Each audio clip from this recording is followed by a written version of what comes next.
Um, and, and doctors will say this all the time. I think I've given this explanation in class before. My sister-in-law had something wrong with her toe, and the doctor gave her some prescription and told her what to do with it every day. You do this, you do this, and you do this. And you do that every day, and it might take several months, but come back and see me in 3 months and we'll see how you're doing. And she came back and it was cured, fixed. Problem was solved. And the doctor was amazed. And and she's retelling this story to me. And the doctor kept saying, "Oh, it's gone." And she goes, "Yeah." And he goes, "How'd you do that?" And she said, "I did what you told me to do." And he said, "You put the stuff on every day and you did the thing and she said, Yes." And he goes, "Oh, that's great." And she goes, "I don't understand why you're so surprised." She said, "That's why I came to you. You told me to do this. That's what I did." And then he goes, "Oh yeah, but nobody ever does it. So we always have to go to an oral medication or we have to do something else because no one ever does this something every day that I tell them to do. They come to me, they want to get rid of this. And so, first of all, the quick factor is an issue. Second of all, people can come to me to advise, came to me and continue to come to me for advice all the time. Lovely people that love me and trust me and that I've worked with and I've watched their kids grow up and all those kinds of things. Donna, I've got this like arthritis in my finger and fingers bending and it's so sore and it's just and I know I have it in my neck, but now it's starting in my finger and it's very painful. And so what do I do? And I said, well, what did the doctor say? The doctor wants to give me anti-inflammatories and pills, of course. And I said, well, sugar is really inflammatory.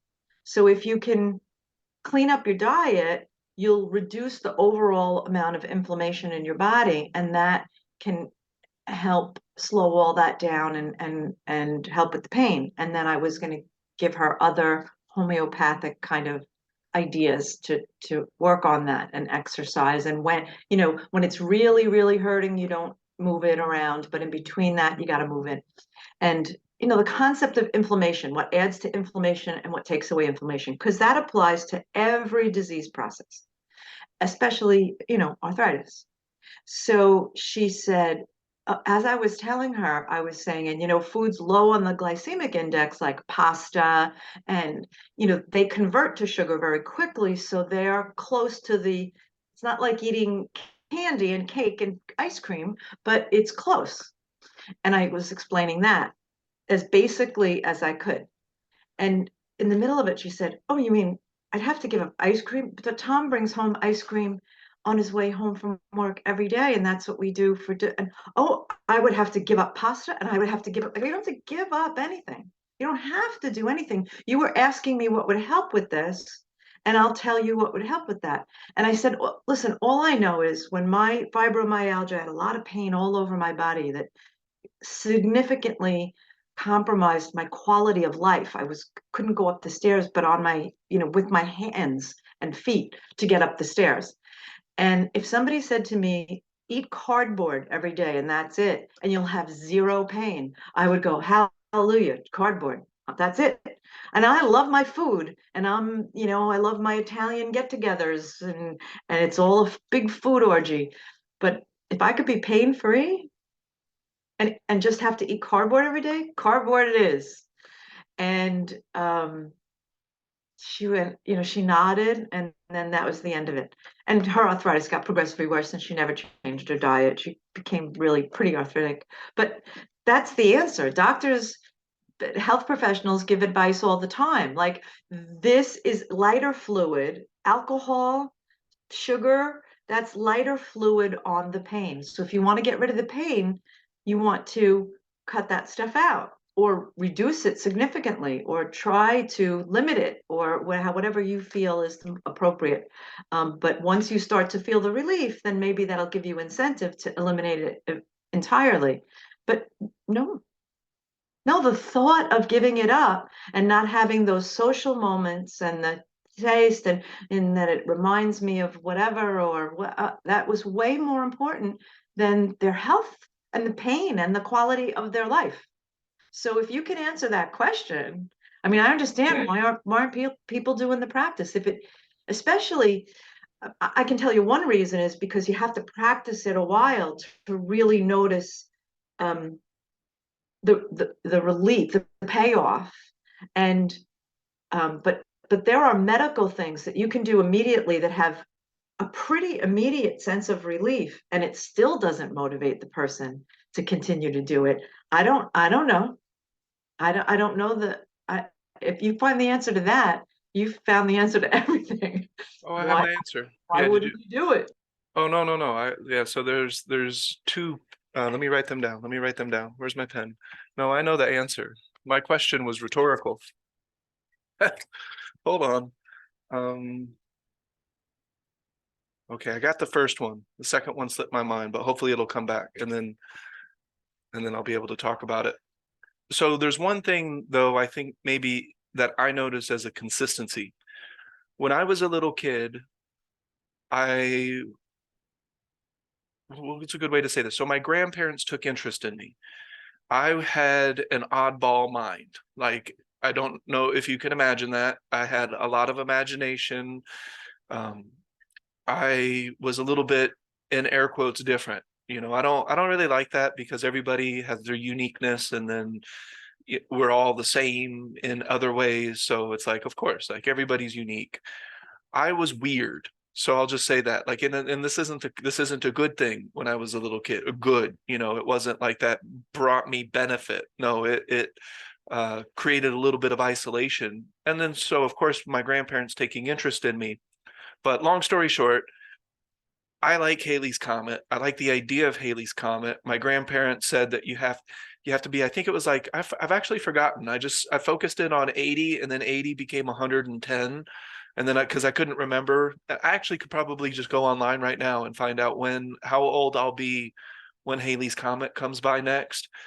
But I was like, wow, like I have to make it to like 86 years old. I have to take care of myself, like how am I going to see Halley's Comet if I die? So I have been interested since I was very young in longevity. And so I think that's one of our consistencies. Not the reason that people don't practice. That's actually something different that I can explain quite easily. It's like we said, the dynamics and the principles of a thing are usually very simple, and then it only gets confusing in how we act it out and those branches of the tree. So a consistency, perhaps, and a reason that maybe people stick to the practice. So that we'll answer the question from the other end of it first. One reason that people may find this practice attractive, one reason that they may find consistency in their practice and accumulate that momentum is because they too have longevity in mind. So here's an interesting thing. They have been doing studies for a very long time on human longevity. They'll study people who are 80 years old, 90 years old, 100 years old, and what does science do? It accumulates data and it looks for statistics, or it looks for consistencies and anomalies. So what are some things about aging? And I went through my adult developmental aging, got an A+, of course, and I really understood the material. Like I get it. It was very clear to me. It's like a lot of it is just like, duh, like if you eat better and exercise, you will live longer. It's like, geez, I needed to pay $4,000 for this class to learn that. Okay. So one of the consistencies potentially in people who continue with this practice are longevity. One thing that I noticed is how much human activity has absolutely nothing to do with longevity. Absolutely nothing. So running. I'm not against running. If you want to run, run. Enjoy yourself. I recommend running on grass rather than running on the hard ground, but I recommend paying attention to your form and breath and all that stuff. But there is actually no correlation, direct or indirect. Now, exercise is a different thing, and then how much exercise is another different thing. But running, there is no direct correlation between longevity, long life, and running. Why am I running? So weightlifting, lifting weights, and gaining muscle mass. There is absolutely no correlation between muscle mass and longer life. Well, why would I do that? And then, of course, we have all of our sugars and starches and the way we eat and the way we drink and the way we sleep. Of course, there's no study that correlates 4 hours of sleep with longevity. So the question is, and of course, this is rhetorical, I have the answer. Why? Why do people do these things that have absolutely nothing to do with longevity? And it's the same answer as why people, I guess, folks who are introduced to this particular practice, maybe they understand the logic, they understand the dynamics. It's irrefutable, but then it still doesn't add up to anything. The answer will be very similar. And of course, the first answer is the most obvious answer, and it's the accumulated momentum of habit. Habit is a very important thing in the human experience, and it's also one of the primary things that is our detriment. Because when we're not above this threshold of recognition, how are we acting? Like, where is everything coming from? What is the lens of perception? It's all habitual. If you're not above the threshold of recognition, then habit, long-term accumulation of habit becomes belief, and then people just take it as this isolated thing, like, this is important. I must have turkey and pumpkin pie on Thanksgiving. Like, this is what we do. This is what I must have ice cream every night with my husband. This is what we do. People have dessert after dinner. That's what we do. And they don't even recognize it as habit or momentum. It's like a belief. It's like an ingrained something that they, when you ask them to give it up, it's like wanting their first male-born child.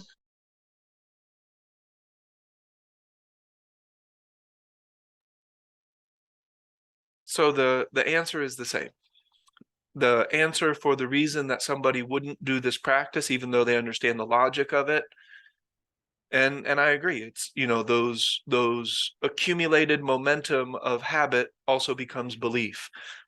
And there's one thing that we talk about in this practice that I don't think is really present in a lot of other modern things, although it was very common in older things. Well, Anthony Robbins, he's the main one that comes to mind when we talk about personal power.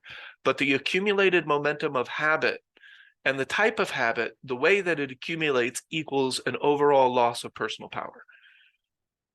Now, a person could still have it in a concentrated area of something that they do, or an area in their life experience where intention and will, the habit is bringing the two together, if that makes sense. In that particular area, they can very easily clear their mind and focus, or just do what they need to do. There's probably a lot of desire in that dynamic as well. They probably really enjoy what they're doing and they have the desire to do it. So I'm going to write that down. So 3 things so far. And the first one that we talked about was the element of desire. Desire, intention, and will. If you don't know your desire, you very likely are not going to be very privy to your intentions as they occur. And then therefore, your action, which is the will, is below the threshold of active recognition. And then we need a therapist to help us remember what we did, 2 or 3 years ago, because we weren't there. We were too distracted from the moment to learn from it. And that's one of our primary principles in regard to the enemies of knowledge. You can't learn if you're not there. If you don't go to class, you can't learn from that class. So it's the same, the class of life.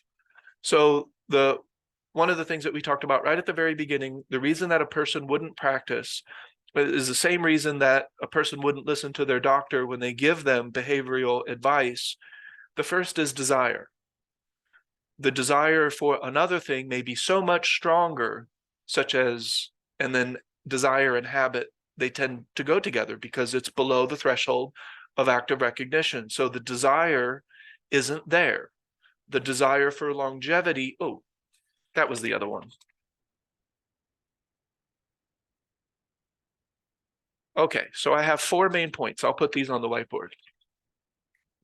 This is an interesting discussion because this is why somebody wouldn't want to practice. Why wouldn't we do something It that was we know is better? it was Shayna's question to you. It was your question. It was. That's nice. All right, so 1, we have desire. So the desire just isn't there. You know, the desire is very likely below the threshold of active recognition. Attention is below the threshold of active recognition. So what are the desires? The desire is usually going to be very steeped in the 4 destroyers. I want sex. I want good food. I want luxury. That's starting to get into the social destroyer. I want Super Bowl tickets, and I want Rihanna tickets. Well, that's the same thing. That this year, at least, that was the same thing. It's probably what I thought of them together, but that's the entertainment destroyer, you know. And then I want a whole bunch of ice cream, and that's a mixture of biology and the habits that we've created already.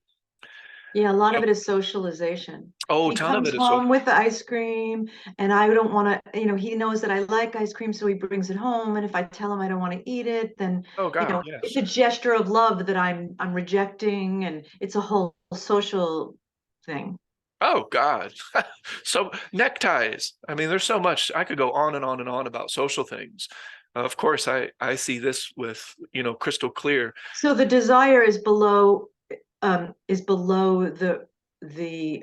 threshold of recognition, in that when I said to her, well, oh, I can't have ice cream, but Tom brings home ice cream every night, is the desire. What is the desire that you have? Then it's to have a connection with your husband. It's to have a give and receive with him. It's to have so maybe you could do that in another way after dinner and then eliminate the ice cream. But she wasn't asking for that, and I wasn't going to impose it on her. She was asking me how to reduce her arthritis. And I realized that there was a whole conversation to have there. Well, what is it you're asking me? If this is important to you, then we can delve in that further, and maybe we can come up with another way for you to have everything you want. Mhm. But there wasn't an opening there, and there wasn't even a question about that. And she couldn't make the two exist in the same place, because all of her thinking was below the threshold of recognition, even her own desires. Right. And then if you go to that Facebook post that I made about desires below the threshold of active recognition, people don't even realize that it's not the physical thing that they want. That's why the physical thing is always a new physical thing is always a new physical thing. So if you look back over the last 20 years, you've always wanted a physical thing. It just keeps changing, because it's not really the things and the stuff. And this goes to Abraham Hicks. This is, so other people have bring this in as true. It's not the things and stuff that we want. It's that feeling. It's that it generates. And so most people can't identify that because the mind is below the threshold of active recognition. There's no cognitive attention. There's no behavioral attention. And there is no impeccable self-awareness. There's only retrospect, hindsight. Why did I act that way? Why did I say that thing? That's still beneficial. That could still lead to behavioral improvement or self-improvement, better mental health and wellness. So that stuff is fine, but there's a more efficient dynamic.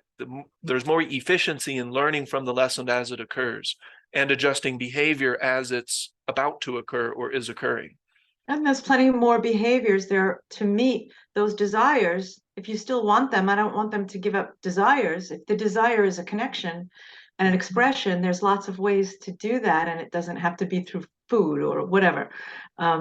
You can still meet your desires, just find a more efficient, healthy, aware, deliberate way of doing it. Yeah, and then so that will run into the second difficulty, because the first one is desire, and these aren't necessarily in any particular order, but would be the momentum of habit. And that's why behavioral change is such a fickle thing with the world. The idea of behavioral change, so some people will just go straight into denial and just say no. I'm not going to, I don't need to change. Nothing needs to change. Maybe that's true. Maybe that's not true. I don't know. I'm not going to, I'm sure it's a case by case basis. But ultimately, the momentum of habit has a lot of pull. I mean, it has that's why behavioral change is so difficult, because if you look at it like a groove of water, the habit gains momentum, the groove gets deeper and deeper and deeper, and that makes it infinitely more difficult to overcome or dissolve, is the word I prefer to use. And the opposite Particular is true habit. as well. The more you do it, anyone knows that when they start some kind of exercise program, it feels like work in the beginning, just like this practice felt like work in the beginning. Um, and but the more you do it and the more familiar it is, and then the more there's a habit created, and that things kind of fall into place once you get started. And once you start experiencing benefit from it, you feel relief from it, there's more motivation to do it. And then the actual doing becomes a less of a struggle and more of desirable because of all those reasons. And so, I mean, it works for for our detriment or for our benefit, depending on the deliberate nature of it. Mm-hmm. And then I'll present with the I Gong practice. I'll talk a little bit and help outline the desire in relation to the practice, because there's certain aspects of the practice that the desire has to be there. Otherwise, there's really no point. So if you don't have the unbending desire to feel peace, I mean, you got to go do something else that you find more joy in, whatever that kind of return that the person is looking for. So when you go to warrior training, like, you have to have the unbending desire to have a peaceful mind, a calm attitude, a balanced If none of that sounds groovy to you, you're not going to, the person is not going to enjoy warrior training. Like, they're not going to do it. It's not going to be in the desire field. So it won't meet with intention or will. And to try to do it would just be a monumental amount of force and trying to control. And it wouldn't very likely work out. Very likely. So that's the first two, was desire and the momentum of habit. I'll touch on one that we haven't mentioned so far, and this is very popular in the world today.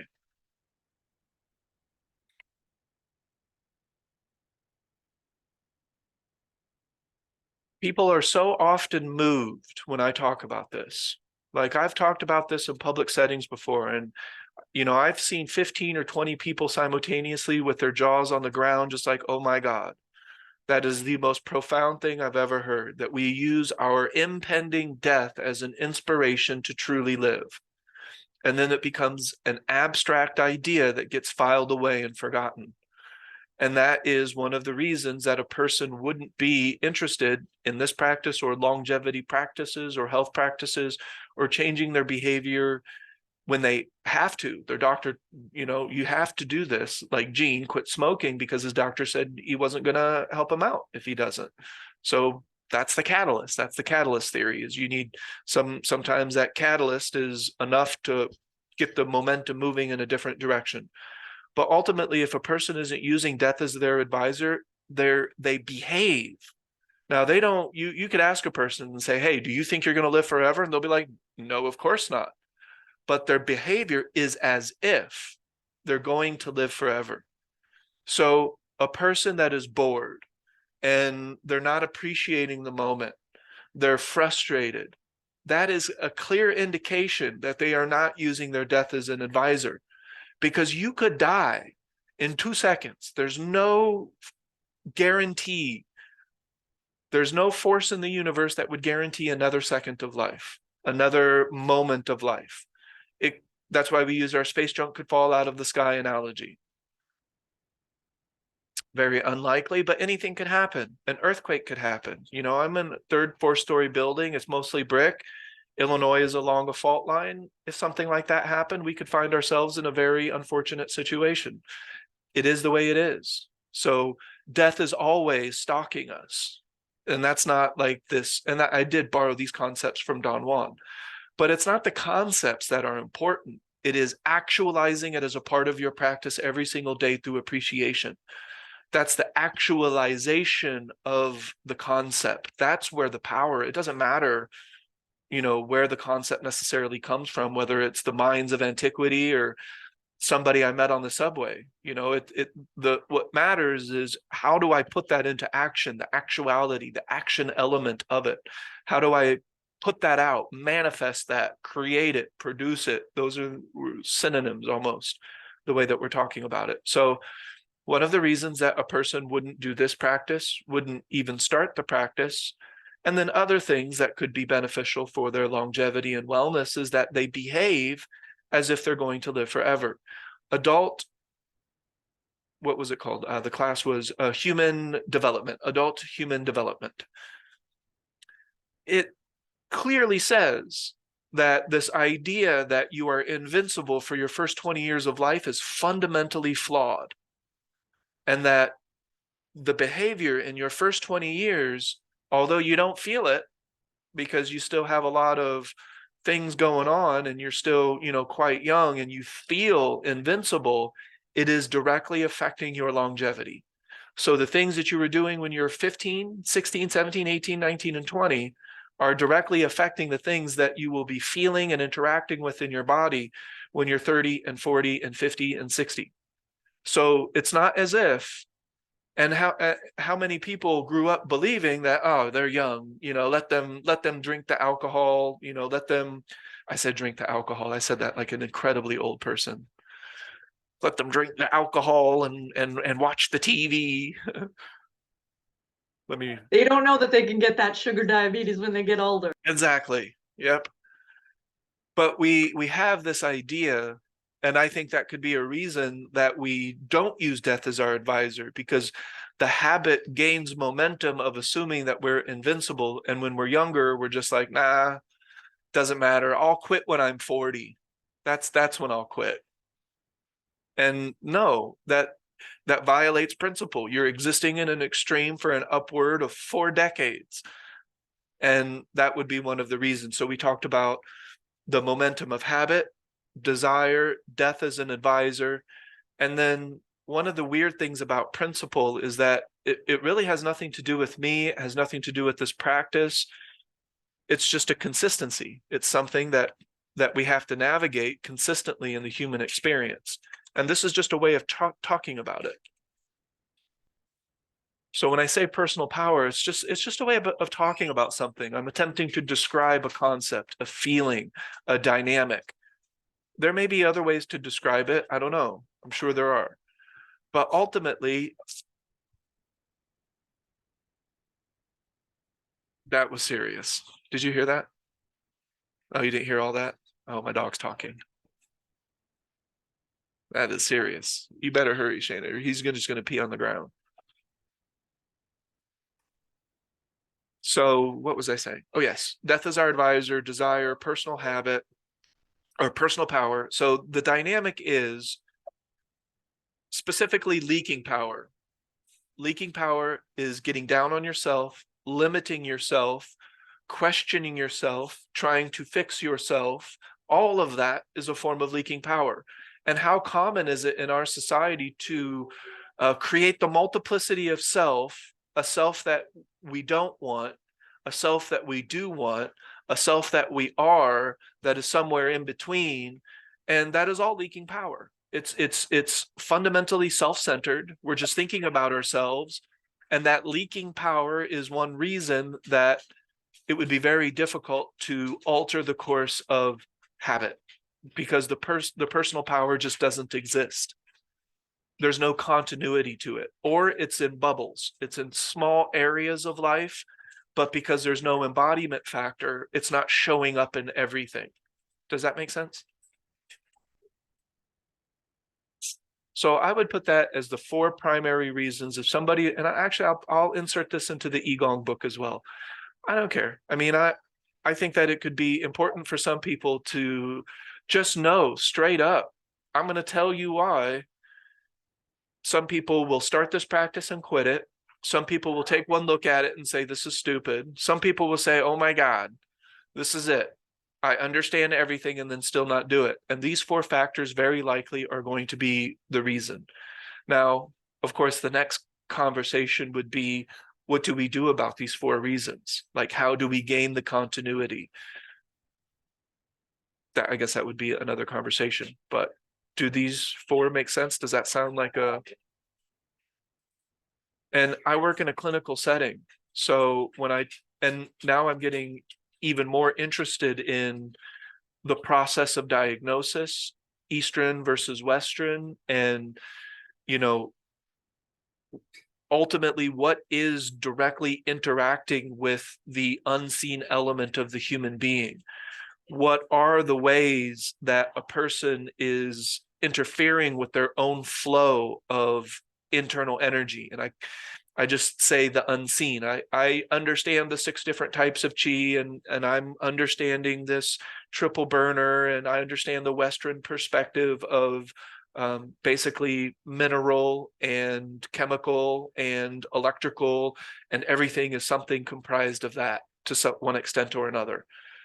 I'm okay with both of those explanations and kind of combining the two together. But when you look at acupuncture, when you look at massage therapy, when you look at a lot of the different things that are available,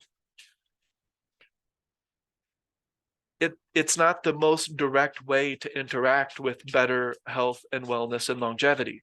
So I'm great with acupuncture. You know, I think that's a great thing. You know, we sit, we do things that are not necessarily beneficial for that internal flow of energy, whatever it is. But if you back it all the way up, it's going to come down to our behaviors. What are we taking in? How are we taking it in? What is going out? Where is our mind? So here's an example. I was talking to a friend he went to the very first acupuncture school in the US. He was grandfathered in, so he doesn't have to have a master's degree to be a licensed acupuncturist, because he was a part of the old school group. That's how much acupuncture experience this person has. And so he says, this is a very basic dynamic. Child misses their mother. Missing their mother, the emotion interferes with the flow of chi. Child gets tummy ache. Does that make sense? Okay. Child continues to miss their mother, or they get in the habit of missing, and they get in the habit, and now this is my voice, by the way, this isn't what he said, but the child continues the habit, and it gains momentum of missing people or that type of cognition, and that continues to interfere with the chi, and that leads to a long-term illness. Does that make sense? Once it has achieved long-term illness, that's when things like acupuncture, things like other alternative medicines like herbs and things like that would be beneficial to help kind of get us back into the beginning of where that all came from. Because the beginning of where it all came from is cognitive. The child missing their mother created the emotion that disrupted the chi. So I really enjoy reverse engineering. So if I reverse engineer everything all the way back, it comes down to where was the mind, the direction of the thought that created the emotion. And so this practice, if you look at the Qigong practice and the way that I've designed it, it cuts to the very root of all dysfunction in the human experience, which is the direction of attention, because that's the thought. So I even took the thought and dialed that back and reverse engineered that to the most fundamental constituent, which is attention, raw attention. So that is, you can't reverse engineer it any further. It is its most raw element. That example is great, except it combines an emotional and physical, which everything is combined, emotional and physical. They aren't separate, but that's an Eastern thought. That's not a Western thought. Western thought breaks it all up into separate compartments and infinitesimally small separate compartments, and that's part of the problem with Western medicine. A more direct example would eliminate not eliminate it, just not include it in the example. If you sit at a desk all day, sitting is you're already out of balance. So there's something happening with your spine, because chances are you're not sitting in a great posture and you're looking at a computer and your neck is craned forward and your shoulders are up in your ears, or you're slanted and you cross your legs. So now you do that day after day, and then you get a back injury. And the back injury is really probably wasn't due to lifting the box. It was due to lifting a box with a spine that's crooked from sitting in a chair all day in this position. So slowly your spine was, and your muscles were being conditioned in a ineffective posture. And then you tried to do something mechanical and you got an injury that warranted a doctor visit. And you can go for acupuncture at that point, and that will help the flow so that the correction can occur. But if you go back to the desk and you go and you still cross your legs, and there's only so much that the acupuncture is going to do, because the original cause that has accumulated over time is not being addressed at all. Exactly. And so I think most good doctors who aren't there just for the money, and almost every single acupuncturist that you talk to, they will say that if you want to really get to the root of the issue, you have to change your behavior. Behaviors must change, because what caused the imbalance, if it still exists, will continue to perpetuate an imbalance. And then the whole counterbalancing dynamic ultimately won't yield the long-term longevity result. That if you're not if you're using death as your advisor, how could longevity not be on your top 10 list of to-dos? Right, but if your mind, if your thoughts are existing below the threshold of recognition, then you're not even paying attention to what your posture is at work. You're not paying attention to how long you're sitting. You're not paying attention to, you're not even attributing to that. You just know by 3 o'clock you start getting this pain. And, so it's very hard.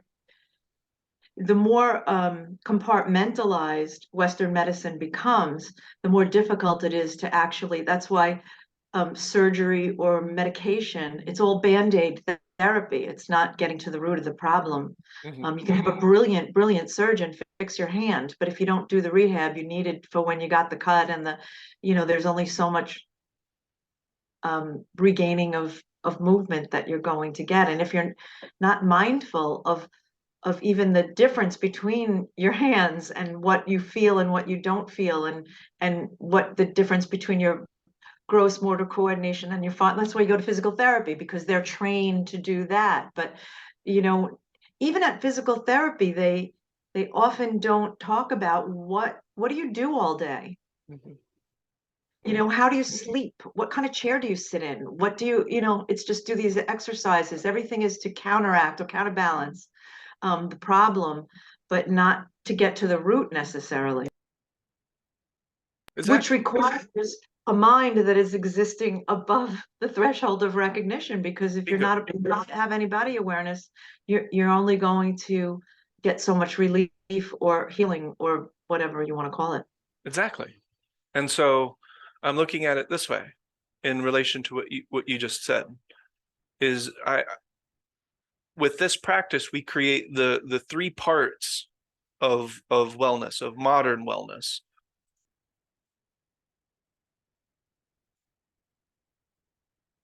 Which are usually non-existent. And this is, again, just a way of looking at things. This is no final, reflection of anything. It's just, so we'll put Qigong at the top. So Qigong is the one that is getting to the root. And if Qigong is something that a person really carries out and really could take it to the point where they're maintaining a point of attention all day long, then they'll be able to address habit, and they'll do it without leaking power. It's not as if habits suddenly all of them drop all at once. It's directly proportional to personal power. So just focus on that rather than focus on changing the habit. Focus on accumulating the personal power, and then focus on the feeling of balance. And then I outline certain things to pay attention to with your attention. So it's a part of your tricks of attention as you start to focus on the relaxed feeling in your mind, the feeling of not having any problems or things weighing on you, dream walking. all of that will help facilitate the behavioral change. And certain behaviors, because they are so far out of balance, will not feel the same. And so it will start to work towards the Freudian psychology of desirable, undesirable, pleasurable, not pleasurable. The habit that the person has been doing for so long that before, because was below the threshold of active recognition, wasn't really paying attention to the feeling dynamic, but now we are. When there's enough personal power, that habit will start to feel outside of the balance hydrostasy circle, and that won't feel good. And then that plays into the beneficial human dynamic, or it is just the innate human dynamic of pleasure and not pleasure, desirable, not desirable. And then all of a sudden the habit is no longer feeling desirable, not conceptually not desirable. Because somebody will say, yes, I want to quit smoking cigarettes. That's conceptually not desirable, but your body's craving it. Your mind is craving it. You still want it. So with enough personal power, you can just wait until the habit starts to feel more and more outside of your system of balance. And eventually you just won't want to do it. You'll walk up to that habit and you'll say, I don't want to. I don't really want, and then you still may do it just because you're still so used to doing it. But over time, and you don't leak power, so you're still good. You haven't lost anything. You can still accumulate momentum. As long as you don't get down on yourself and you don't start thinking about yourself too much, you just did the habit. That's not what leaks power. It can interrupt the flow of our overall dynamic, but that's okay. We'll get to that. And eventually, through this practice, a person can start to encounter beneficial behavioral change. The earlier a person does this practice, they'll drop behavioral habits quicker and they'll accumulate them less. And that's why in an enlightened society, I don't see them doing what we're doing, because they never accumulated all of the dysfunction in the first place. They had less momentum to displace. Does that make sense?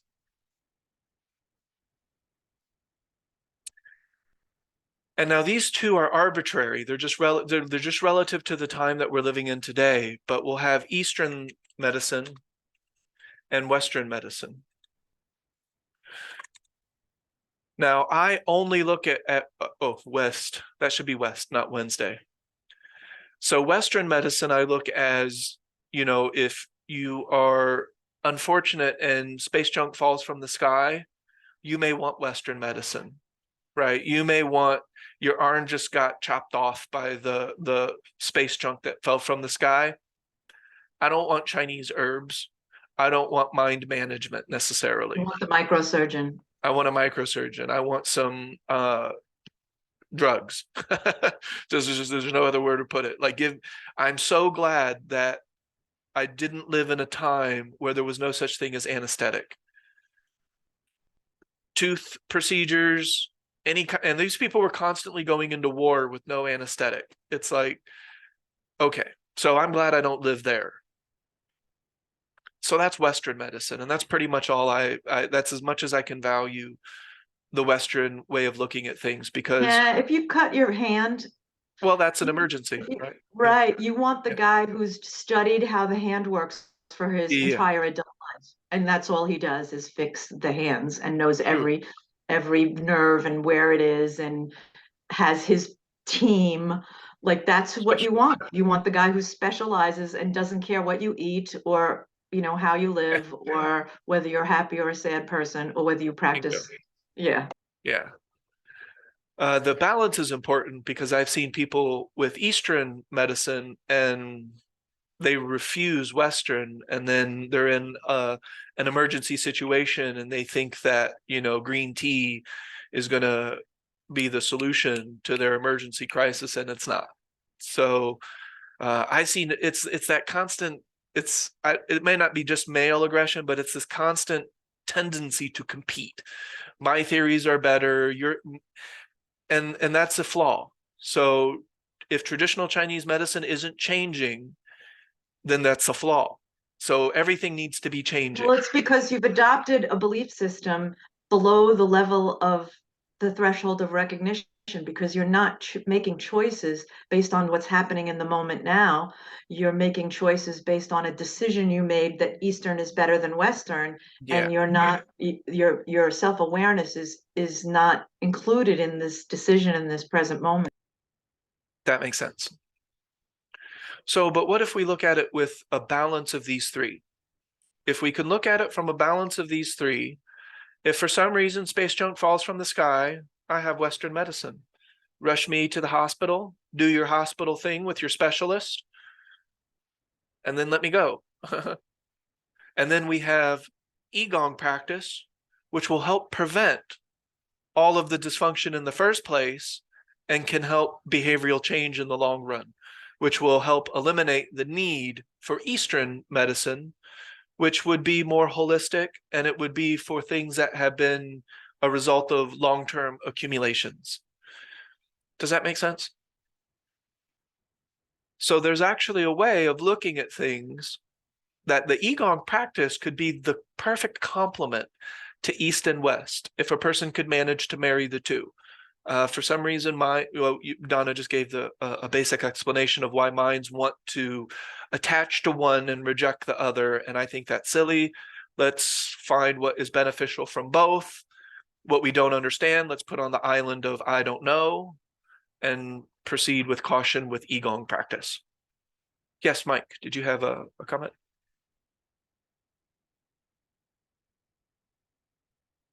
Your mic unmuted, so I just... and it doesn't, I mean, when I say Eastern, it could be Ayurvedic, it could be any type of, it could be anything holistic, basically. Western medicine, as Donna pointed out, we had that kind of the way the mechanism of it, you know, the process of it. Compartmentalized. Sure, but it is, so the thought led to the tummy ache, continued thoughts, continued tummy ache leads to long-term dysfunction and disease. And then that disease can lead to another disease that leads to another disease. Western medicine wants to treat from the first disease and kind of work its way backwards. Does that make sense? So the tummy ache led to, I don't know, a foot ache, and then the foot ache led to a toe ache. Western medicine says, oh, your toe aches. Let's give you a medicine that will make your toe stop hurting. But they didn't realize that the toe pain was from the foot pain, was from the knee pain, was from the tummy pain, was from the thought. Do you see what I mean? So that's Western medicine. Western medicine wants to look at the immediate thing that you're feeling and try to give you a drug that directly goes to that. And that's fundamentally flawed.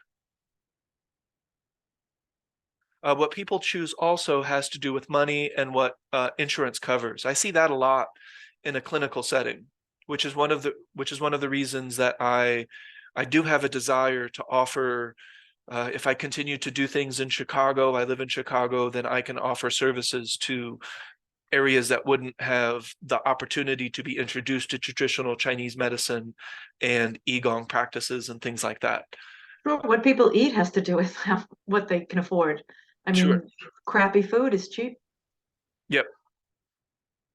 But even if we traced all of that back to the mind, if the mind is taken care of, I can promise a person will find a way to adapt with less means. If they need to, they'll find a way. Because if their input output of desire and income is balanced, we actually need very little. We really do. If we're not bored and at odds with the present moment, you don't need as many subscriptions. Everything goes back to a mind above or below the threshold of recognition. Everything goes back to that. Yeah.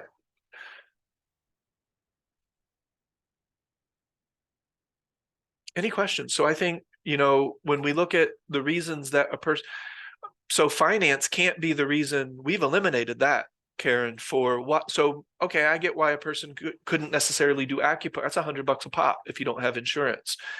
The Western medicine, that's one of the reasons that in China and other countries, they're doing Western medicine, because you can make more money, not because it's better, but just because you can bill people a whole lot more and it's expected and nobody's questioning it. And that's kind of the way it goes. But Qigong wouldn't, I guess Qigong, its limitation is it's not readily available to the world because it hasn't gained popularity, but that shit's free. My YouTube channel is super free. So when we look at the reasons that people don't practice Qigong, I'm not sure that one, the money one, could be a valid reason. And the fact that we're highlighting that, I actually feel really good about that. I don't think that money could be a reason that a person doesn't practice Qigong or bridge mindfulness, because I have like 500 hours. I don't even know how much video is out there on YouTube and Facebook. And I'll continue to be committed to that. So finance will not be a roadblock to improving the quality of one's mind. That's the beautiful thing. It's important. So I am willing to take personal responsibility for that.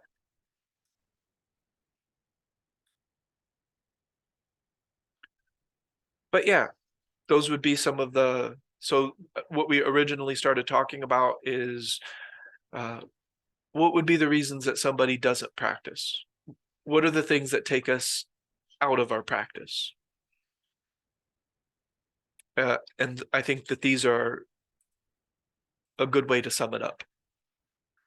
And I'm happy to introduce as much as I can in the next 60 years the Qigong to this matrix of Western and Eastern, or I guess you could say holistic versus completely scientific. Because Qigong will balance these things. You have Western medicine in the rare example that you get into an emergency and have an accident. And then if for some reason a habit does fall below the threshold of recognition, you can get a quick fix, I guess you could say, or a quick addressing of the issue with acupuncture or an herb, but then you would be able to easily address the underlying cause with the Qigong practice. So Qigong literally could be one of the most, it could be the one of the keys to longevity, to making it to 110 years old. Where is my mind? And is it above the threshold of active recognition? And I love that Donna continues to point that out. And as this practice, as more people get into hydrostasy, if more people get into hydrostasy, I don't even know, the second attention will become just as important as above the threshold of active recognition. Now, the second attention requires above the threshold of active recognition.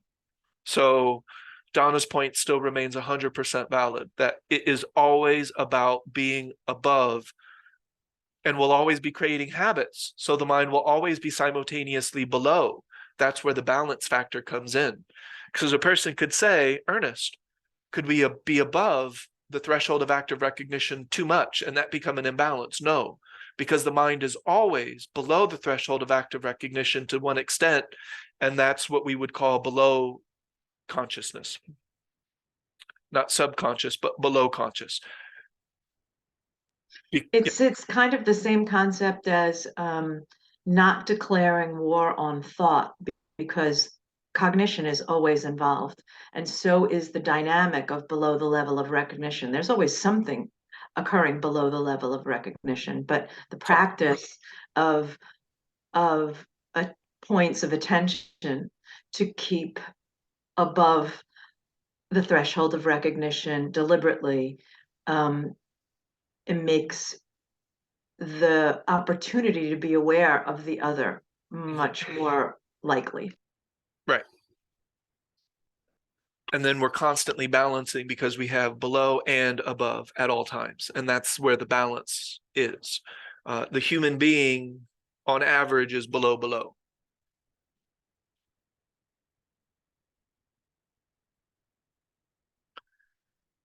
Does all that make sense? Yeah, on that whiteboard, I think desire is appropriately placed as first, because just in terms of reflecting on nursing practice in the what people come to me with, the kinds of questions people come to me with, how do they address this problem, and whether it's an emotional, psychological, or physical one, it, you know, it involves going back to, well, what is your desire? Like that example of the woman who says, my husband only brings home ice cream every night on his way home from work. Well, what's the desire for that ice cream? Is it because you really crave the ice cream? Do you think you really need does you love the flavor so much it's worth the pain? Like what's the desires? The desire was really a social thing for her. But I dropped it because she wasn't really interested in investigating it. I wasn't interested in investigating her, and so and then it was too much like force. Mhm. I just answered the question and then have at it. If my answer is disagreeable to you, then don't do it. I'm not here to convince her of anything. She came to me with a question. But it was very interesting to me that her desire for that ice cream had little to do with the ice cream, the desire for the pasta had little to do with the pasta. It would just, this practice had become so ingrained and attached to loving social connection, social practices in her life and emotional practices in her life. And she had she couldn't say that to me. Like it wasn't because she was operating below the threshold of recognition. She couldn't say, I don't want to give that up because I'm attached to it. But my coffee, I know I love my coffee, and I know that there's a physiological effect of why I love my coffee. And there's a whole ritual and practice that goes along with my coffee that is important to me. And there's also an attachment to coffee and my mom and sitting at the table since I was a little girl and smelling coffee and all of that. It has a lot of things attached to it. But I know all of that only because I've been practicing operating above the level of recognition, above the threshold of recognition, or I would, coffee, I could give up coffee if I had to. I don't have to. And I've cut down on it a lot. But that morning coffee has a whole bunch of things that I pay attention to when I'm drinking the coffee. So it's now above the threshold of recognition, and I can have all those attachments and appreciate them because I am choosing to look at them. But if somebody said you have to give up your coffee, I would be sad about it for all of those reasons, but I could find another ritual. I could find another whatever. I can find other attachments to my mother. I could find, you know what I mean? I can find those feelings without the coffee. I'd probably have to detox a little bit. I might get a headache for a few days because I do drink coffee every morning. But yeah, so I noticed that in that conversation with her. And desire you put first on the board just because it happened to be what came up when we started talking. But I think it is appropriately number one because the desire is so strong based on habit, momentum, culture, socialization, and all the things that those behaviors are attached to.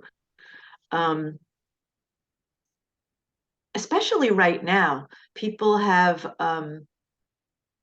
they have a lot of what their conditioning and their habits disrupted. COVID disrupted that. The isolation of COVID disrupted that, and there's a whole economic disruption that life is different now, and that's disruptive to people, and it affects them in ways that they can't understand because they're operating.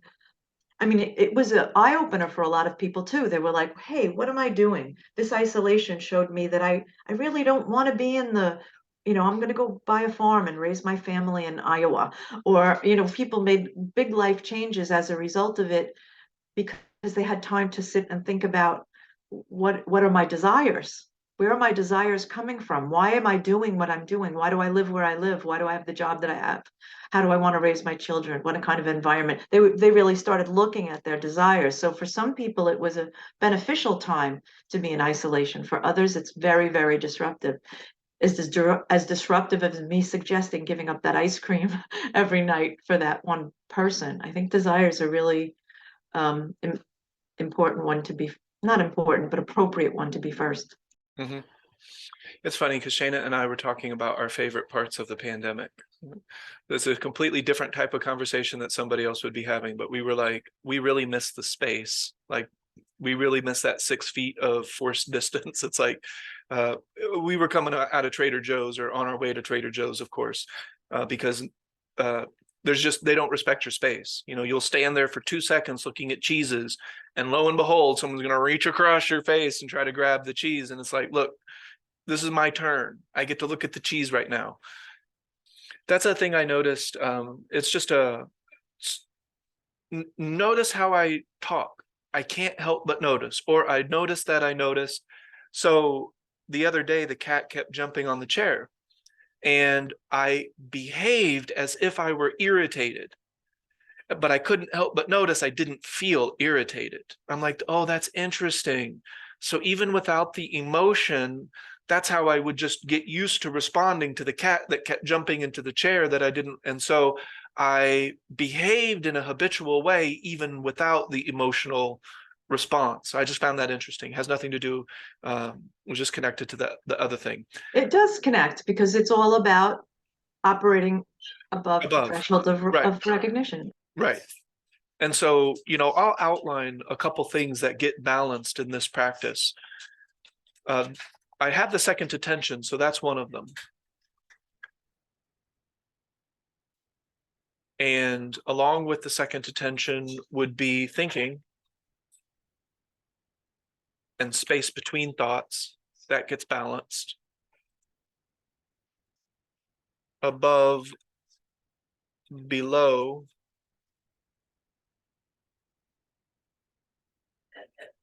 that's a big one that gets balanced, right? Because we'll always be above and we'll always be below. Recognizing habit that you create. One thing that would be a dynamic of hydrostasy in Donna's explanation is that even before she's told that she can't drink coffee, by being perennially aware of herself in the moment when coffee is taking her out of her hydrostasy circle, the feeling of balance, the feeling, that hydrostatic feeling of being balanced. Balance is power, personal power. You start to feel, and it also just doesn't feel as well, right? So it's eventually she would notice that feeling, continue to dial it back, or even take days off, or but the behavior could be modified before the doctor says that you need to, and she didn't necessarily say doctor, but before she's forced via a catalyst to quit drinking the coffee, she'll be able to feel that. I'm kind of feeling that now, you know, so maybe less cups is what is beneficial, maybe more space before I have that first cup, and then maybe eventually taking days off or not drinking coffee at all, like the cannabis, you know. It was smoking every day to I'm going to smoke a little bit less to I'm not going to smoke at all, and I'm not going to inhale as much, or I'm only going to inhale occasionally. And so that's me, and everybody would be doing their own thing relative to your own habits, but you're self-regulating. Does that make sense? Before you meet the catalyst would be the ideal. If we get enough time of hydrostasy, then that will become a dynamic. But hydrostasy has to gain momentum. Why? Because we have to be perennially aware of how we feel as we feel it. As things start to gain their momentum, the more we feel it, the more attuned and astute we are to the moment above the threshold of active recognition, then the more we can modify our behavior in small ways that in 2 years, 3 years, 5 years, 10 years, 15 years, 20 years, you're living a completely different lifestyle, because those small changes add up to big changes. And some things just get dropped very quickly because they just feel way out of balance very early on. So habit gets balanced. The thing that we just don't talk about as much is the second attention. And that is the goal of hydrostasy.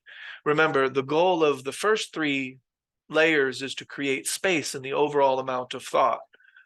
The goal of the whole practice is to be above the threshold of active recognition at all times. But then in hydrostasy, our goal, and it's okay to have a goal, by the way, like there's nothing wrong with having a goal. A goal is going to be directly proportional to your desire. So you have a desire, you have a goal. The key is, though, that we're not just thinking about our goal all the time. And so the heavy attachment, it's goal, no goal, because there's always just the step right in front of us. I have a goal, but I'm not overemphasizing the concept of a goal, because I'm focusing too much on the present moment, which is where goals exist or moving towards that goal exists. The feeling of not desiring something rather than thinking I have to. Right. So I have a desire, but I could also not have that desire and I will still feel free. That's the key. Right. So there's nothing wrong with having a desire, but the way that we can gauge is, well, how do you feel not having that desire? If you still feel equally free, then you're in the clear. You're all good. Do your thing how you see fit. But we play with the second attention. And Eckhart Tolle was one. We do it in yoga. We do it in Tai Chi. People have caught on to it and they call it the flow state, optimal human experience. It's a buzzword. All of those things. Capitalism infects everything. And it's no wonder. There's nothing wrong with education. But when education is infected with capitalism, now you have $4,000 for 4 credit or $1,000 per credit or whatever. It's absurd. That's what happens. So it is what it is. It's a dynamic or a part of the system that we're currently swimming in. So nothing wrong with it. But what I'm talking about is when Eckhart Tolle introduces you, the Buddhist introduces you, the monk introduces you to the unmanifested opposite, is what some people like to call it, or the yet unmanifested, the opposite, the underlining. Underlining is a word that I would use.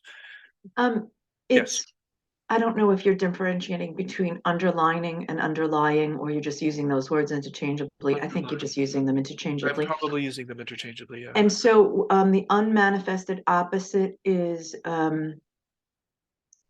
you're explaining the second attention now, yes? Yes. Okay. Yeah. Now there's ways to practice it. Now the second attention always implies above the threshold of active recognition, which also means that you're going to see your destroyers. You're going to see them, you'll meet them, you'll have a one-on-one with them all the time because they're going to continuously present themselves. You'll see your social habits, you'll see your biological habits, you'll see the habits that you've created already, and you'll see when your mind is bored or at odds with the present moment and seeking entertainment. So you'll see that.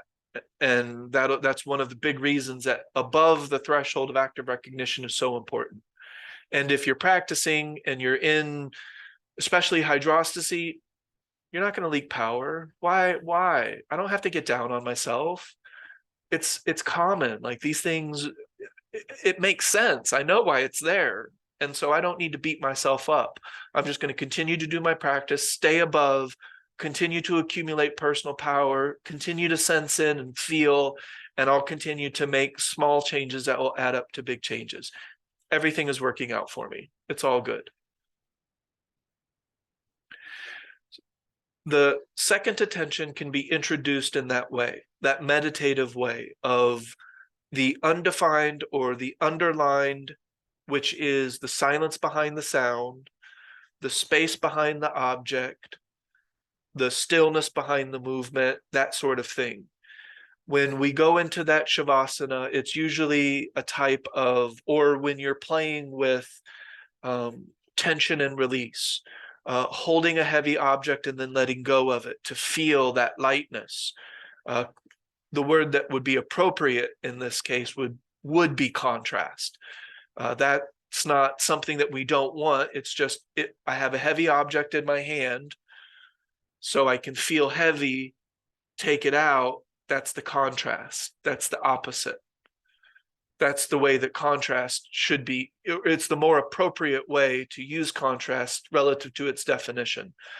You can't see a white stripe on a white wall because there's no contrast. There's no opposite. Does that make sense? That's the more definition way. Now the way that contrast is normally used, especially in law of attraction or spiritual groups, is contrast means something you don't want, something that doesn't feel good. And I get that, you know, but the unmanifested opposite, the silence behind the sound, is an introduction to what I call the second attention.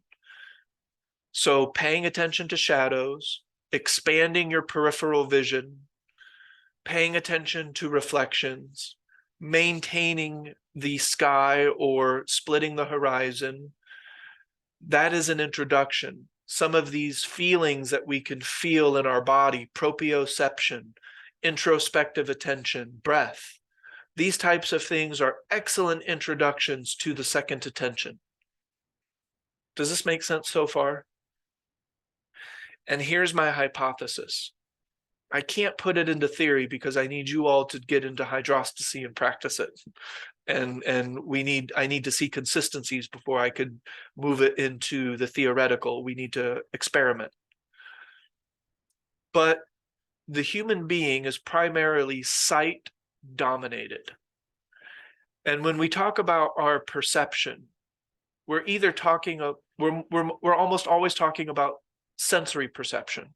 So if we're not sight dominant because we're blind, then we're hearing dominant. If we're a dog, then we're nasal dominant, or we're odor, chemical dominant. We can sense chemicals. Their vision isn't as good. If you're an owl, then you're rocking all things. You know, you got your vision is sharp, your smell is sharp, all your senses are super keen. And that's why owls just seem so freaking aware, like just so the fabric of the owl is present. Like every single cell of its feather and body and mind and spirit is 100% present. That's the vibe I get from the owl anyway.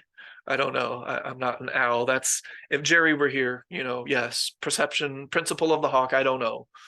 But I just get that feeling. So second attention is also a way to perceive the world. And I don't know how. I don't understand the mechanism necessarily. I default to the unseen in the human can sense the unseen in the not human. That's as basic caveman voice as I can get. That seems like a basic explanation. Hopefully, and I'm assuming the more that we go along, we'll have more ways of explaining it, or we won't, because it's a part of the unseen, so it can't be as divided. There's not as many concepts because it is less opposite based. Infinity there is no opposite in infinity. So the closer we get to infinity, the less we're going to have opposites, the less our brain is going to be able to create concepts and words and judgments and opinions and beliefs. So there is a way of looking at this to where it will never be conceptually understood. There is a way of looking at it to say that, and that's okay, because why do we have to conceptually understand it if we're able to feel it, collaborate with it, interact with it, and understand it directly? That would be the intelligent skipping the knowledge. We don't need the information, and sometimes we don't even need the experience. It can just be direct interaction with intelligence, universal intelligence. If that's the case, very likely there are no words. It's just knowing. You just know. So my hypothesis is that if the Qigong practice were more popular, let's say that 51% of the human species was practicing Qigong in the hydrostasy layer, then my hypothesis is the human being will actually start to interact with the second attention and be able to perceive, experience through the second attention directly as feeling, as intelligence. And transversely, that means that the way that the human being is currently interacting with their experience is so unbalanced that we're continuously going away from the unseen, the spirit, and direct interaction with it. Most people, when they talk about spirituality, are literally just talking. It's words, it's concepts. What I'm talking about is what do you feel right now? What is a part of your immediate experience? Maybe difficult to talk about, I get. But it's active, it's now, it's happening. So the moment that a person can feel their spirituality, that's spirituality. They can feel the unseen. They can feel that fabric that's underlining the physical. That's why in hydrostasy, one of the biggest things that can occur is that luminosity, that feeling of aliveness in everything. That's a feeling that you can arrive at and you can live there. There's no reason that we have to go away from that feeling. It's a part of the underlining fabric of everything that exists. That's spirituality. And there's not a lot to talk about. It gets really fuzzy, in fact. And I'm not going to divide it up, and I'm not going to try to control it, and I'm not going to try to sell it. That doesn't make any sense. I can give principles to help us stay above the threshold of active recognition. And when we're staying above the threshold of active recognition, we can actively recognize the second attention at all times. The feeling of aliveness, the feeling of the electrical, spiritual chi body underneath the physical body. And we can begin to perceive our experience directly, as opposed to with the lag of sensory experience. So someday the human being will say, oh, you're still sensing with your eyes? Oh, that's so 21st century. Like, check into your I don't know what to call it. I don't know. Use your prana, use the force, Luke. That's what you need. Does that make sense? That's my hypothesis. I have empirical evidence on my own part that the more that I interact with the unseen, the more that I can maintain that balance between known and unknown, the more my life has quality. And so quality is one of the primary things that I check into. So Qigong is my practice. So when we get into hydrostasy, Qigong, I am explaining to you, where is my mind most of the time? I find that underlining quality and I stay there. I exist there. I live in underlining quality. And I borrowed this from Zen and the Art of Motorcycle Maintenance. How do I do it? By caring enough to pay attention. Pay attention to what? What is a technique of hydrostasy and finding the underlining? Pay attention to the infinite detail. Use your peripheral vision to include more infinite detail. Pay attention to those things that you didn't normally pay attention to before. Guess what? We've been doing that all along if you're doing the Qigong practice. Shadows, reflections, expanding with peripheral vision, that becomes abstract. But abstract is a part of your second attention, not abstract concept. It's an abstract layer of the moment. And when I use the word abstract in this sense, it's only visible to you, very likely, and that's okay. It's a part of the unseen. How are other people going to see it? At least with our current instrumentation and where we are currently. I could see a society that maybe they can see what we're imagining. They're so in tune with the second attention that they see energy in a different way. I don't know. But I do know that the only way to get there is by maintaining a mind that is above the threshold of active recognition, and a mind, body, and spirit that is balanced with one another. Spirit is the unseen. We've been talking about that for the last 10 minutes. It's an accumulation also, because I feel like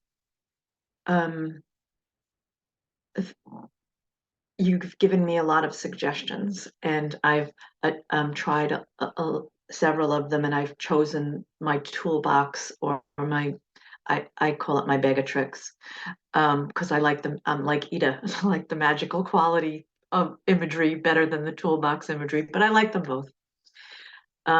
And I recognize when dream walking is an accumulated thing. It happened in the supermarket. When you talk about, do other people, they can't see what you see. And I understand that, but they see and sense something, because I think I think we have more senses than the five. All of us do. And whether we're practicing above the level of recognition or not. And people notice it because it's different. So I was dream walking through the supermarket, I have the benefit of being retired. I have the benefit of um, having little.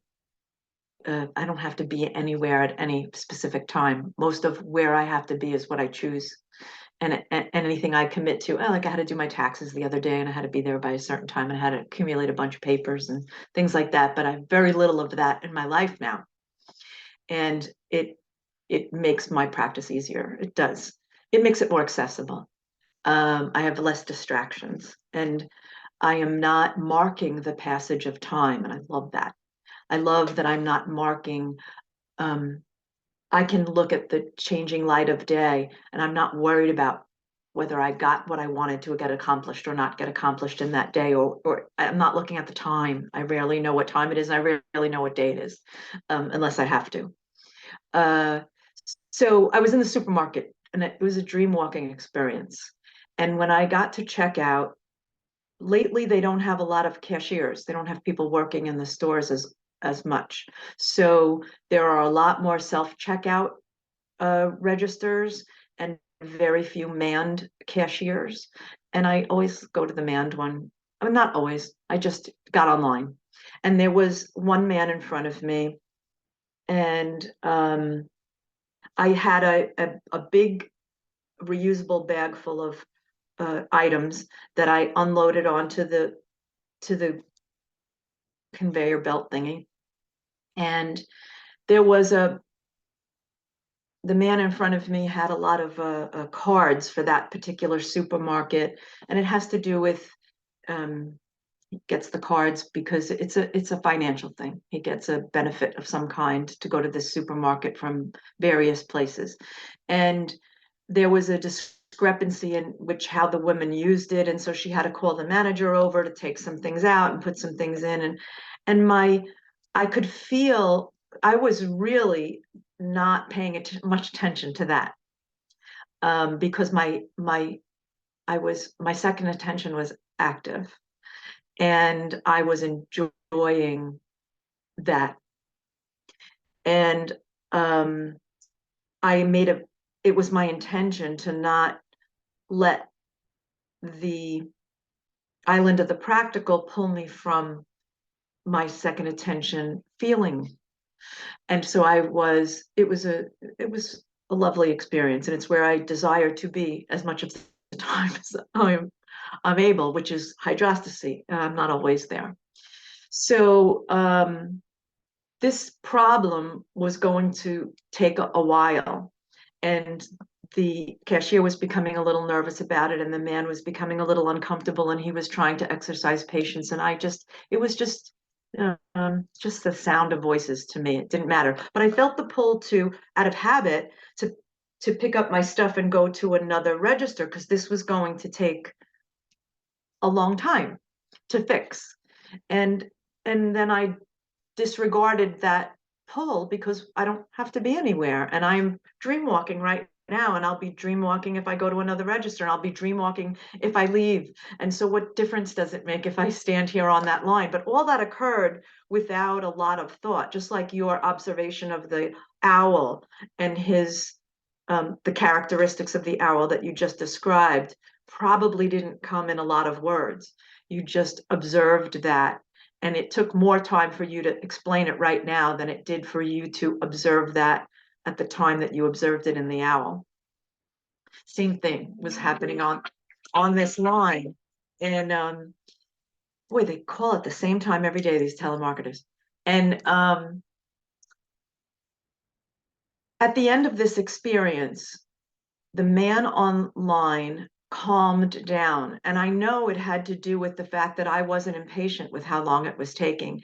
And he was able to loosen his embarrassment about his cards causing this delay.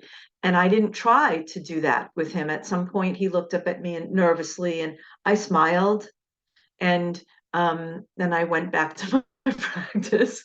And I was still in my practice when I did that. And the cashier must have thanked me 3 times. Thank you for your patience. Thank you for your patience. And I just smiled and nodded. I think the first time I said, no worries, or something like that. And I was enjoying my practice. And I realized that for the rest of the day, people's response to me was, you're incredibly patient.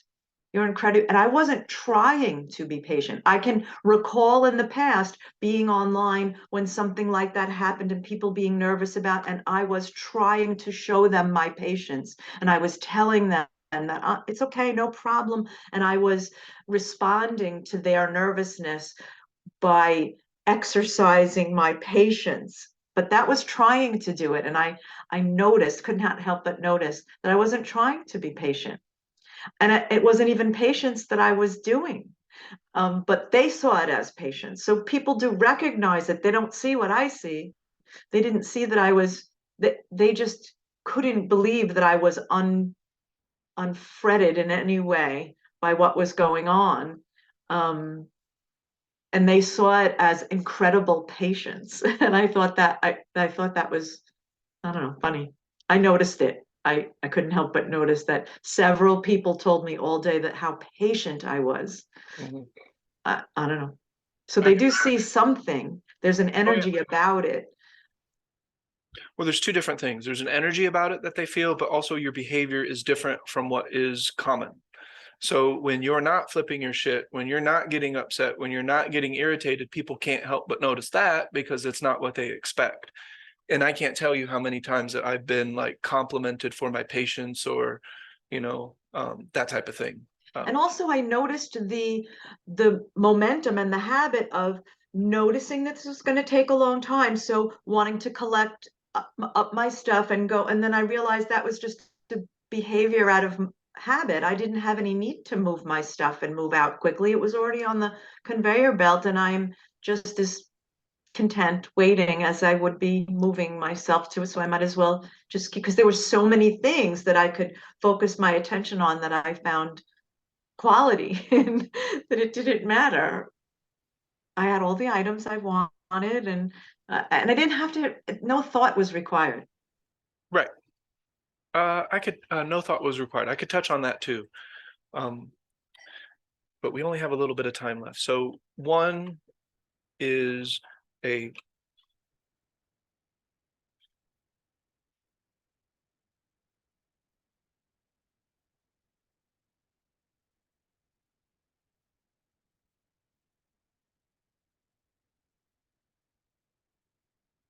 Now, Donna's giving her example in that supermarket. All four of these were occurring, which is at least one example of why these can go from hypothesis to theory, because it's empirical and it has been recreated, not just by Donna, but by others also. So the peaceful mind, the calm attitude, balanced emotions, and impeccable self-awareness. She saw the impeccable self-awareness in about to pick up her stuff and go into a different aisle. She would have just picked the stuff up and gone into the different aisle had she been below the threshold of active recognition, or she would have at least gotten halfway there before she realized it. You know what I mean? Like you would have very likely moved ahead with that habit rather than recognizing it before it occurred. Sure, but even the impulse to do it existed below the level of recognition until it was Until it was recognized. Yeah. Yeah. And then that's a continuing process. Yeah. So the peaceful mind, calm attitude, balanced emotions, impeccable self-awareness was all present in that example. And then it felt like hydrostasy. It felt like that balance. And then, that leads to the opportunity to be aware of what I call the second attention, or the unseen, or even if you want to, spirit, intelligence, the fabric of the cosmos. I wouldn't use the word, but maybe God. Not my favorite word to use in that example. And I also noticed the trying. I've always tried to be patient, and I exercised patience. Oh yeah, it was an effort, and it was because I wanted people to think I was patient, and I wanted them to feel my patience, and that none of that existed in this moment. I noticed the difference between them seeing it as patient. I guess I'm being patient, but I'm not. I'm just exercising peace because that's my goal. And if it's translating as patience to you, great. It will. Yeah, it will translate as patience for sure. Because it's still being compared to what's most common. What's that word that Yeah, you I just brought said? that up as because it came up as the contrast that you were talking about. I could see the contrast, you know, You said a word, and I was gonna comment on that word. I think I forgot. I was gonna make a different whiteboard for it. Well, one thing, and I'll point this out, and then we can go. But so outside of the present moment, you in the aspects of cognition are impossible, such as logic, reason, deduction. All of that is impossible outside of the present moment without thought or imagination. That's what creates outside of the present moment in the first place. So when I'm looking at the owl, it has to be in the moment that because Donna said that you realized all that without words. Yeah, in the moment I did, because I can logically deduce and reason and even hint on concept, because it's a part of my present. It's a part of my immediate environment, so I can interact with it that way. I could not interact with it outside of the moment without the two bubbles. Without those two bubbles, outside of the moment doesn't exist. And I'll touch on these two bubbles more and more, because this is the implosion of the human mind. The human mind is overinflating these two things. And one of them, it's just in such a haphazard way that it actually becomes a hindrance, in a manner of speaking. It's not being used in an active form like I talk about it. But what are the two bubbles? Do you remember? The mind of most people are energizing these two bubbles. It's the only way that concept can exist. It's the only way that logic, reason, deduction, any of that can exist outside of the present moment.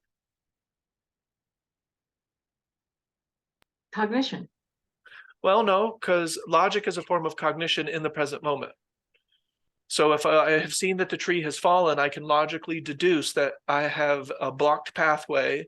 I could even come to some conclusions on what I want to do. I could go Oh, around, I so could you go mean under. thoughts, thoughts or thought streams, yeah. That's the only thing. That's the only way that we can talk about logic, is, or to remove ourselves from the present moment enough to create the concepts. It's done through words / thinking. Because, people say, just be present, you just need to be present. Well, we're always present, in a manner of speaking, right? Because we're always in this moment. So what are we really talking about? Where is the mind if it's not present?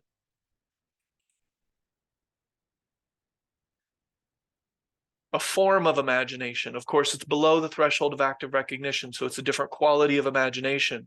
But when I told Donna to think of her third grade, or to consider her third grade teacher without using imagery or words, it's impossible. I want you to logically deduce something that happened last Thursday without words and without imagery. You can't do it. It's impossible. So literally, this is all the human mind is doing all day long, is the light of attention is inflating these two circles. The imagination of a potential future, the imagination of the memory of something that happened before, or we're thinking about it in words, talking to ourselves about a past, talking to ourselves about a future, or just talking to ourselves about the present moment, judging it, labeling it, comparing it, contrasting it. So the only two things that ever remove us from the present moment is below the threshold of active recognition. We are thinking to ourselves, and we're imagining, usually, time. And we're not doing it on purpose because we want to. It is just a habit. Does that make sense? So if you are describing a past experience or thinking about the past experience in this moment, it removes us from this moment. Yes. Unless you were simultaneously practicing Qigong. I can describe a past experience and I can think about a past experience while maintaining my points of attention. That's the balance we're looking for. But it still does remove me to a certain extent. I have to split my attention, which does take it a little bit away from the present moment. And that is a form of extreme that I don't want to exist in. I can do it for an hour and 50 minutes on Thursday.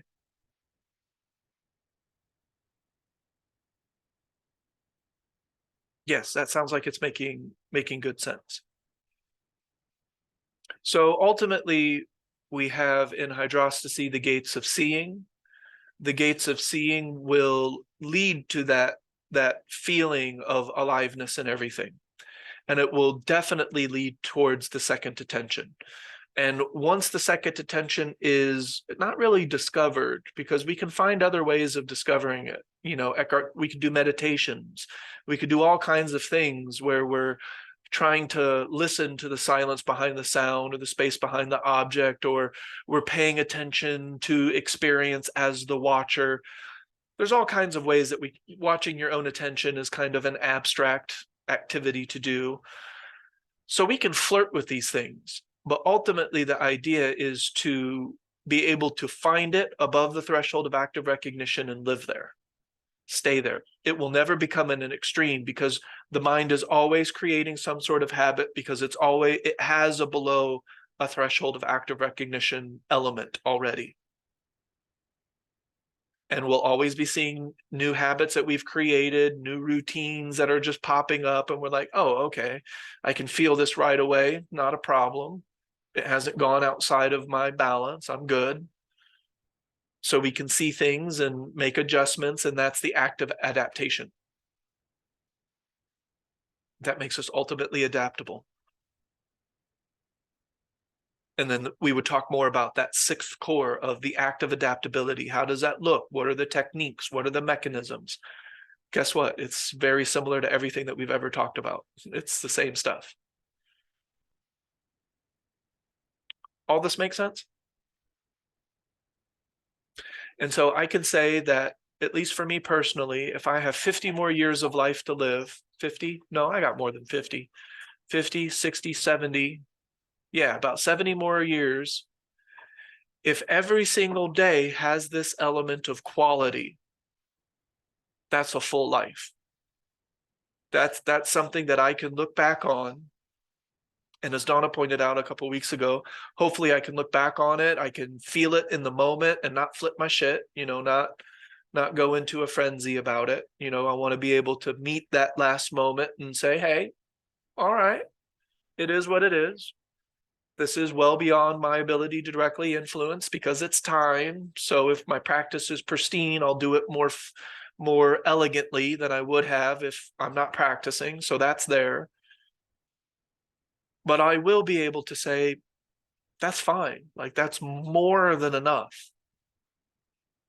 The trillions of people who have probably lived life and been almost completely cut off from that second attention, that quality, I could use that as the word, the underlining quality to the present moment.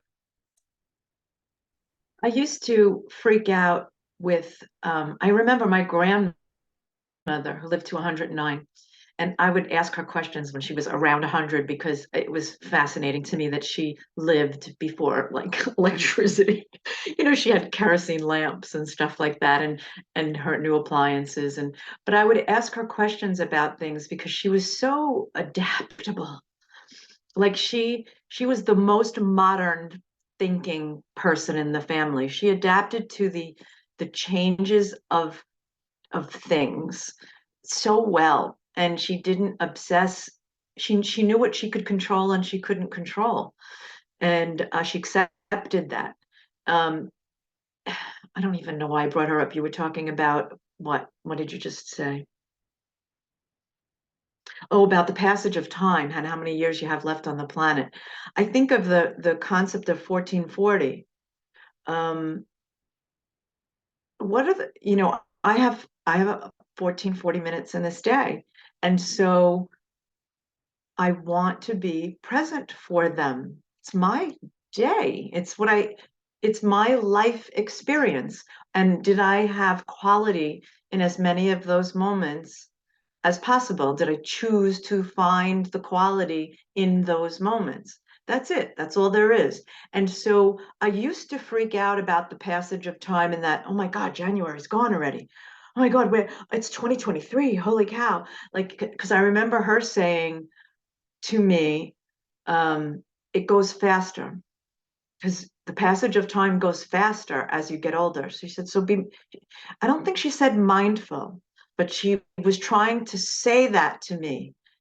Be aware that, because when you were a kid, a day seemed like a week long, a summer day seemed like a week long. But as you become distracted by your present moment, attention, and the quality of things, time appears to go by faster and then you get nervous about the passage of time.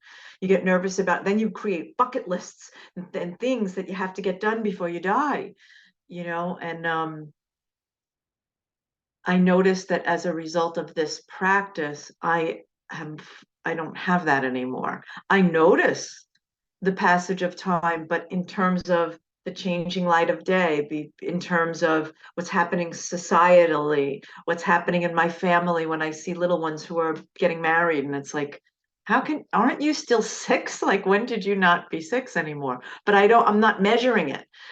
I notice that I'm not measuring it in terms of some level of fear or achievement or lack thereof. I don't do that anymore, and I used to, and I can see that she didn't either, and that made that contributed to her adaptability. That makes sense. Yep. And we could talk about time dilation another time. Yep. Okay. See you, Karen. Yep. I think that's a good discussion for today. Why people don't practice, and maybe why we should. I don't know. Yep. Okay. Well, I will see you guys again on Tuesday. We're, I think, officially at topic 10. So we're halfway done, and the topics get juicier and juicier for me anyway, because they get more hydrostatic from Do you here. know what it is? I have it written down somewhere. I'll put it in No, the don't group worry chat. about it. Yeah. I'll put it in the group chat so you can get excited about it. I was just curious. Yeah. Okay, I will see you guys again on Tuesday if you can make it, but thanks for hanging out. And I think I have a recording to put up from Tuesday as well. So I'll put today's and Tuesday's up today because I'm off today. Okay, see you guys again soon. Bye, everyone. Thank you, Ernest. You're welcome.